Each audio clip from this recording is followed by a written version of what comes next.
विद्युत ट्रेन में लगी 3 phase induction motor single wire supply के माध्यम से कैसे चलती है, इसके बारे में इस वीडियो में हम डिस्कस करेंगे।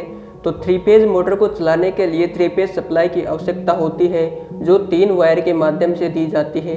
लेकिन विद्युत ट्रेन में केवल 1 वायर के माध्यम से सप्लाई दी जाती है और 3 फेज इंडक्शन मोटर को चलाया जाता है।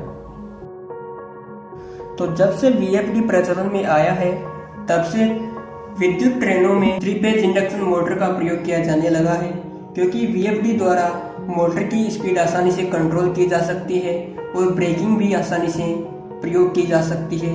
इसीलिए 3 फेज इंडक्शन मोटर का ट्रेन में बहुत ज़्यादा उपयोग होने लगा है। लेकिन जब हम ट्रेन को देखते हैं तो ट्रेन के ऊपर सप्लाई केवल 1 वायर के माध्यम से ही दी जाती है। तो यह 3 फेज इंडक्शन मोटर सप्लाई के सिर्फ 1 वायर से कैसे चलती है, इसी बारे में हम इस वीडियो में डिस्कस करेंगे। तो ट्रेन के ऊपर यहाँ पर एक पेंटोग्राफ लगा हुआ होता है, जो ओवरहेड लाइन से सप्लाई को कलेक्ट करता है। ट्रेन के अंदर यहाँ पर एक ट्रांसफॉर्मर लगा हुआ होता है।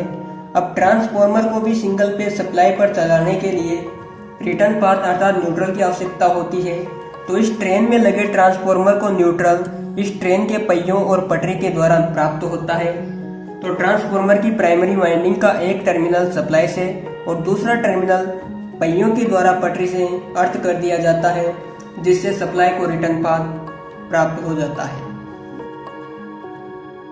सप्लाई लाइन से जुड़ी ट्रांसफॉर्मर की प्राइमरी वाइंडिंग के एक टर्मिनल को ग्राउंड करके रिटर्न पाथ प्राप्त किया जाता है और सेकेंडरी वाइंडिंग से एक रेक्टिफायर जोड़ा जाता है।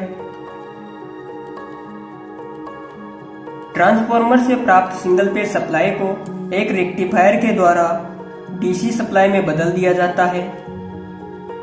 इस डीसी को प्योर करने के लिए एक फिल्टर सर्किट प्रयोग किया जाता है और फिल्टर से प्राप्त प्योर डीसी को इन्वर्टर द्वारा 3 फेज एसी सप्लाई में कन्वर्ट कर लिया जाता है और फिर इसी 3 फेज सप्लाईज को VFD द्वारा कंट्रोल करके 3 फेज इंडक्शन मोटर को दिया जाता है, जिससे 3 फेज इंडक्शन मोटर की स्पीड आसानी से नियंत्रित की जा सकती है और साथ ही साथ ब्रेकिंग भी प्रयोग की जा सकती है, क्योंकि ट्रेन में रीजनरेटिव ब्रेकिंग का प्रयोग किया जाता है, जो VFD का प्रयोग करके आसानी से किया जा सकता है। VFD को VVVFD भी कहते हैं।